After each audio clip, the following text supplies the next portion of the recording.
name's Rod White. Hundreds of years old, not quite as old as the flint I found in the garden. On turning it over, it is, I'm told, about 700,000 years old. Possibly. And it fits in the hand. It's a tool. What would they have used it for? All that is general purpose, I should think. Yeah. By this, Oh, the skinning, just part of someone's toolkit. We've got with us a Galleywood historian here. Tell us what you think. I think it's quite, you know, I mean, this is a beautiful example.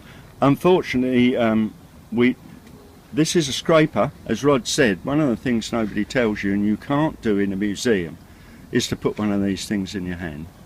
You know, and it's what I didn't understand. I knew they were sharp. I tried making myself when I was 8 years old. That's why I got scars on my hand. But nobody ever told me that they made them not only to be sharp for a specific purpose, but when you pick them up, they fit your hand. But how did they do that?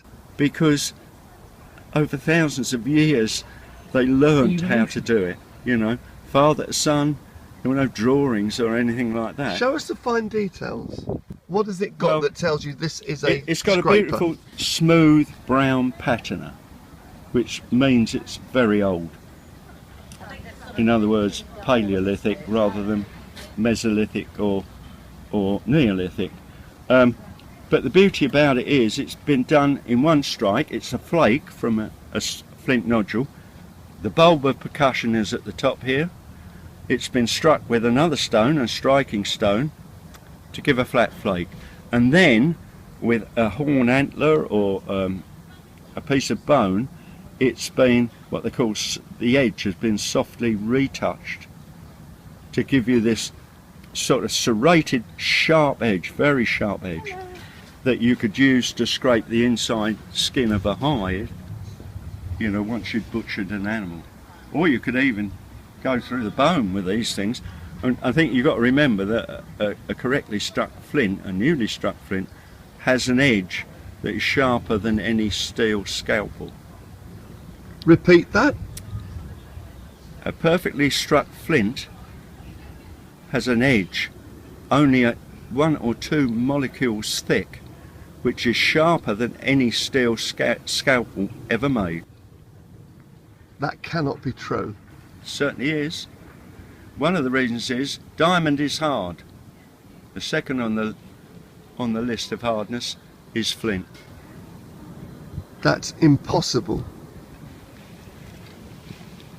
Well, try and make one, see what happens. So that's why they were so... Yeah. You get a nice clean scar down the thing of your hand there, right, which takes ages to heal. The reason for that is, unless it's stitched, which this wasn't when I was 8 years old, Mum just put, unless it's stitched, it won't heal. It cuts like a knife through butter. A properly made flint arrowhead, fired from a primitive oak bow, will go straight through a pig carcass at 30 yards, and that's through bone, gristle and hide. So, given that a human body equates to that of a pig, strangely enough, it would go straight through you as well.